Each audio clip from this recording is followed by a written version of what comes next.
where this Captain Absolute hides himself. Upon me conscience, these officers are always in one's way in love affairs. Ah! Isn't that the Captain coming?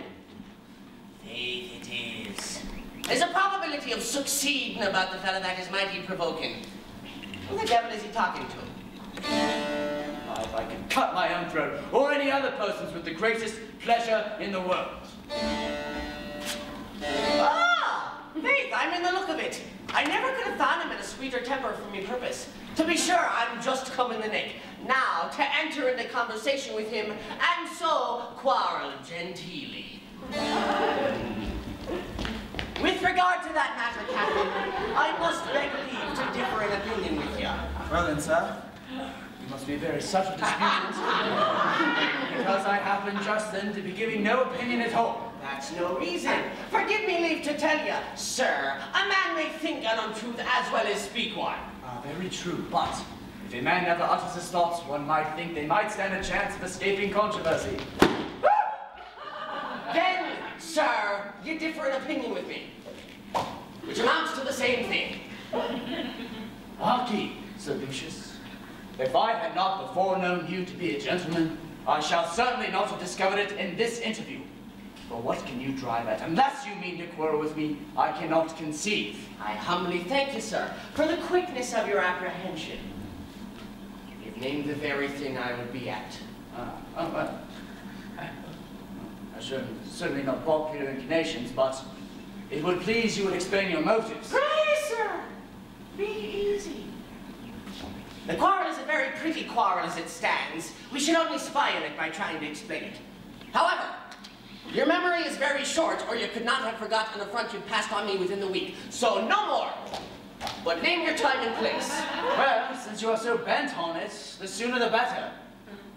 Let it be this evening, here, by the Spring Gardens. We shall scarce be interrupted. If it's the same to you, Captain, I should take it as a particular kindness if you'd let us meet in Kingsmead Fields, as a little business will call me there about 6 o'clock, and I may dispatch both matters at once. It is the same to me exactly. A little after 6, then. We'll discuss this matter more seriously. So, that matter's settled. And my mind's at ease.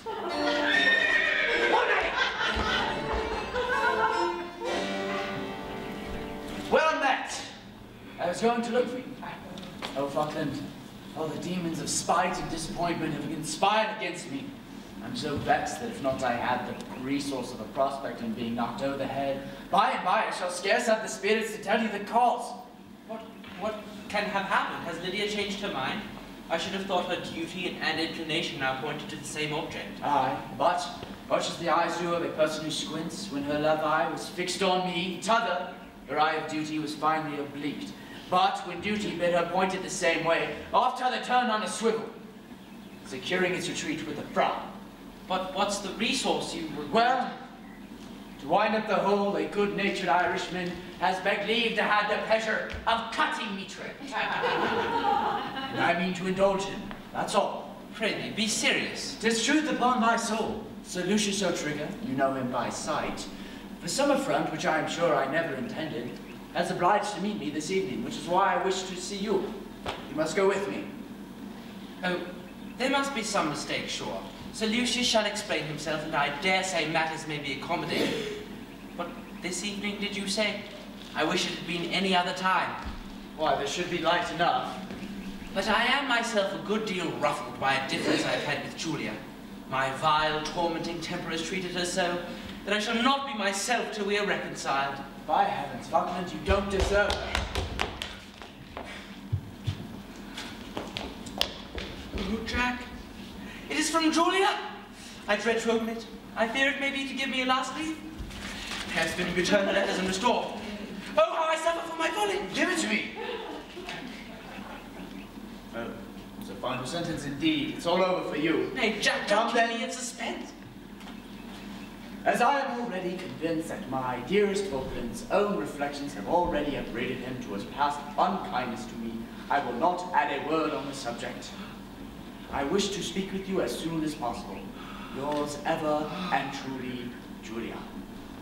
Oh, there's stubbornness and resentment for you. man. You don't seem one whit the happier in this. Oh, yes, I am, but... But! Confound your buts! You wouldn't hear anything that would make another man bless himself, but you immediately damn it with a but. Now, Jack, as my friend, own honestly, don't you think there's something forward, something indelicate in this haste to forgive? Women should never sue for reconciliation, no. They should always come from us. They should retain their coldness till wooed to kindness, and their pardon, like their love, should not unsought be won. I am not the patience to listen to you. Thou art incorrigible. Meet me a little before 6. Remember, at my lodgings. A poor, industrious devil like me, who has toiled and trudged and plotted to gain mine ends, and is at last disappointed by other people's follies, may, in pity, swear and grovel a little. But a teasing, captious in love, whose only difficulties are of his own making, is more a subject of ridicule than compassion. I feel his reproaches, yet I would not exchange the exquisite nicety for the gross contempt with which he tramples on the thorns of love. His engaging me in this duel has started an idea in my head, which I instantly pursued. I shall use it as the touchstone of Julia's sincerity and disinterestedness. If her love prove pure and sterling ore, I shall rest my name on it with honor, and once I've stamped it there, I shall leave it forever. But if the dross of selfishness, the alloy of pride predominate, 'twill be better to leave her as a toy for some less cautious fool to sigh for.